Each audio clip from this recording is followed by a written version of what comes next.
welcome to my channel or welcome back. Merry Christmas everybody, happy holidays. I hope you're having a fun time with your friends and family. So before posting some end of the year content, I wanted to talk about some recent releases of December because I have a lot to say about them, and I mean, given it's the end of the year, we don't usually have a lot of comebacks on December, so I will not do my usual monthly review this month. That's why I decided to do this video where I review some December releases in a nutshell.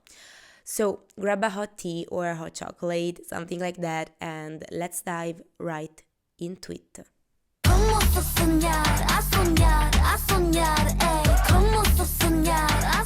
Okay, so this release took me quite aback, I must say, because it all happened so fast, like they suddenly announced they were having a comeback on January with a December pre-release indeed. They posted some concept photos, and after a few days, bam, Soñar was released, so I didn't even have the time to properly realize they were coming back, that it was already out there. Anyway, Soñar really surprised me, like everyone else, I think. It's funny because after Party O'Clock, I said that their next comeback would have been the last chance that I would have gave them, because I stand nmixx initially. I always loved their pick and mix sound, their trippy aesthetic and lore, but after Dice, they just lost all of that. And after the disappointment that I felt with Party O'Clock, which in my mind would have been a really cool and weird song with a Shakespearean concept, and it definitely wasn't, I just decided that I had enough and that I would have stopped standing if this new comeback too would have been a disappointment. I honestly had zero expectations they would have went back to a mixxpop type of song, especially for a pre-release. But they did it. They freaking did it, and I definitely didn't see it coming. In Soñar, you could clearly see their pick and mix concept, but without being too in your face and evident like in OO. The change up was more cohesive with the rest of the song and well produced overall, so it doesn't feel jarring. I mean, to be honest, the nmixx change up never really bothered me in the first place. I'm like the #1 fan of OO, and I still cannot understand how it can be so hated. And it's definitely not a bad song in my opinion, contrary to what everyone seems to think. But yeah, in Soñar, the two different parts match up together really well. That's maybe why the song is so well liked, apparently. I think Soñar is the prime example of the so-called mixxpop public friendly that JYP talked about. It definitely wasn't Party O'Clock, since that can be hardly considered mixxpop. But in this case, it works perfectly, and for me personally, Soñar is my favorite song of them after OO and Love Me Like This. And really, it's so funny to me that I didn't see it coming at all. I was pretty sure that they were done with the whole pick and mix concept, and instead they probably decided to taste the waters by reintroducing mixxpop in a pre-release. So actually I'm pretty scared that the title track is gonna be pretty basic and not nmixx at all. That's what I fear, but let's hope not. There were also some really cool sounds and parts in Soñar, like the ooh, like it, gonna twist it, like it, ooh, like it part. That was so cool and fit nmixx so well in my opinion.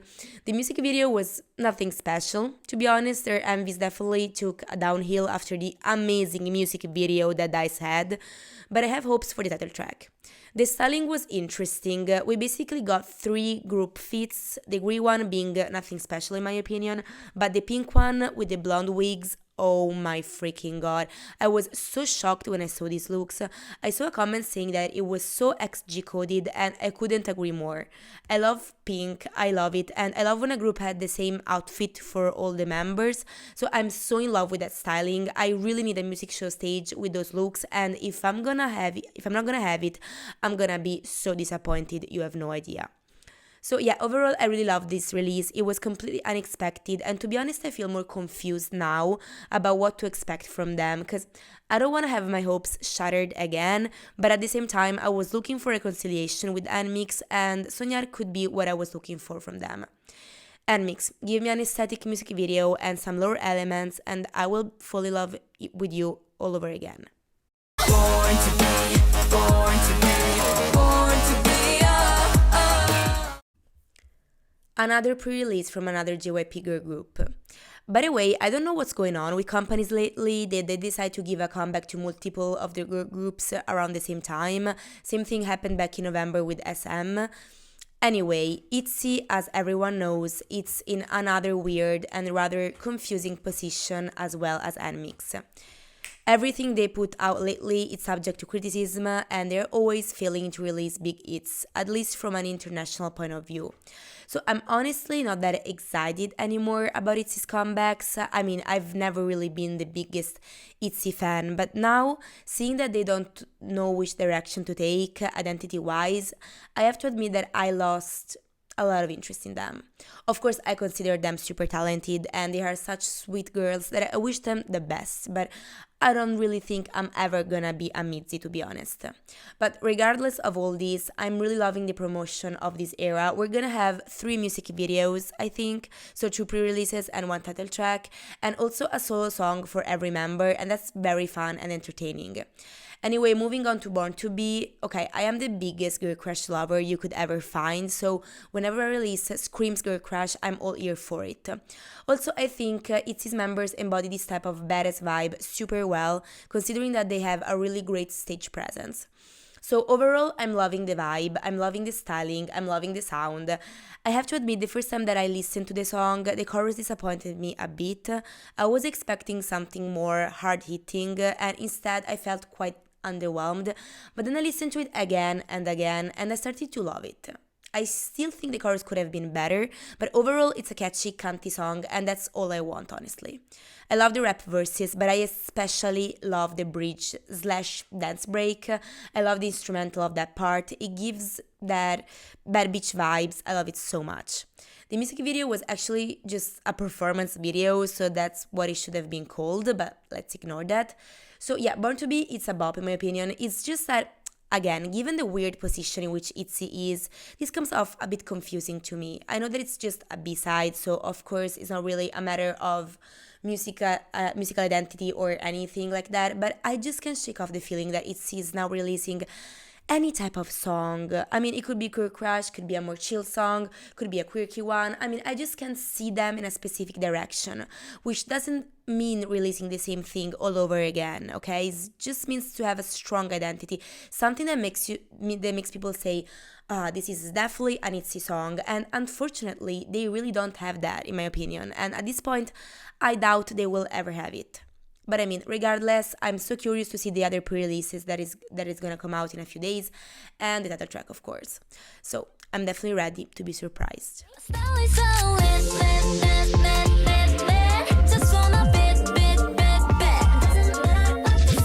Okay, so lit is probably the reason why I'm doing this whole video, because since both Sonyar and Born to Be are pre-releases, I could have talked about them later on when I'm gonna do a review video of the comebacks. Instead, this is my only chance to properly review lit, because I have quite a lot to say about it.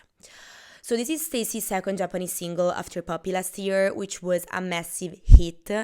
And Lit is definitely not as iconic as Poppy, but it's a right continuation on that road in my opinion. It's very stayc, very bubbly, very cute. It embodies stayc sound and style super well, and that's what I appreciate about this song. But what made me quite obsessed with it was actually the music video and the styling. I really love the MV, I like the color palette that they chose, and I absolutely adored all the jelly beans and gummies that appear in some scenes, and the stuffed dinosaurs on the background when they dance. Also the scene where Isa and Yeon are in a car in like a floating space with all these candies around them. It was all very unique and pleasing to see. And the styling, oh my god, I'm so sad we're not gonna have Korean music show stages for this song because the styling was so unique. Like Seon with the small stuffed animals both attached to her outfit and also as rings, Seon tooth jams, all the puffy accessories they have like leg warmers and headphones, Jace hoodies with the pink horns, and I mean the list goes on. The styling was so unique, it really made me excited, and so again, I can't help but feeling disappointed that we are not gonna have some stages with these looks. And this brings me to my main issue with stayc Japanese releases. It seems to me that their team puts more effort and creativity in their Japanese releases than their Korean ones. And I'm talking music video and styling wise. I mean, I remember when Teddy Bear came out back on Valentine's Day and I was so freaking excited because I thought the music video would have been so aesthetically pleasing. Like, you've got a teddy bear concept on Valentine's Day. I mean, the creative possibilities were endless, am I right? Instead, the MV was super plain, basic, boring, not particularly aesthetic. I mean, it was truly nothing special at all, and the same thing applies for the styling. Thank God during promotions the styling got better and better with every stage, but still, I just felt like Teddy Bear was a mischance creative-wise. Same thing for Bubble. I mean, the music video was nice, it was very colorful, yes, but again, nothing unique, nothing particularly aesthetic. The styling was really basic and not a single outfit stood out in my opinion. And it's a shame also because there are some music videos of stayc that are really good, like Beautiful Monster and ASAP, for example. And since Poppy's music video was really good too, I mean, I rewatched it I don't know how many times because it was so well edited and pleasing to watch overall that I can't help but compare their latest Korean and Japanese releases, and I just wish that they would put the same effort and creativity that they put in their Japanese releases in their Korean ones too, because I mean, it also makes more sense, right?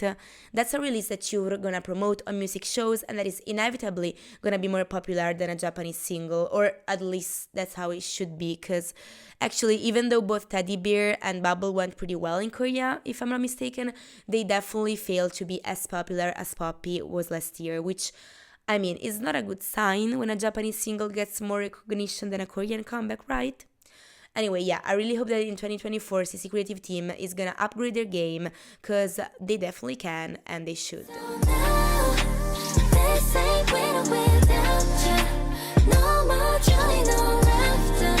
I'm gonna be brief, but I wanted to cover this song too.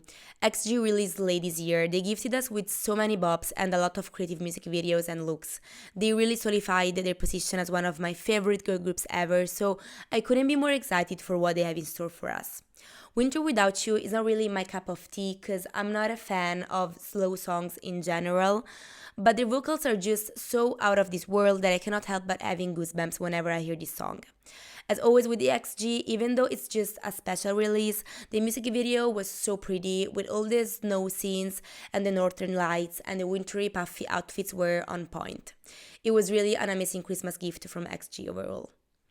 Okay guys, this concludes this video. Thank you so much for watching. I'm gonna see you really soon for some recap videos of 2023, and I wish you all a happy new year full of love, happiness and laughter.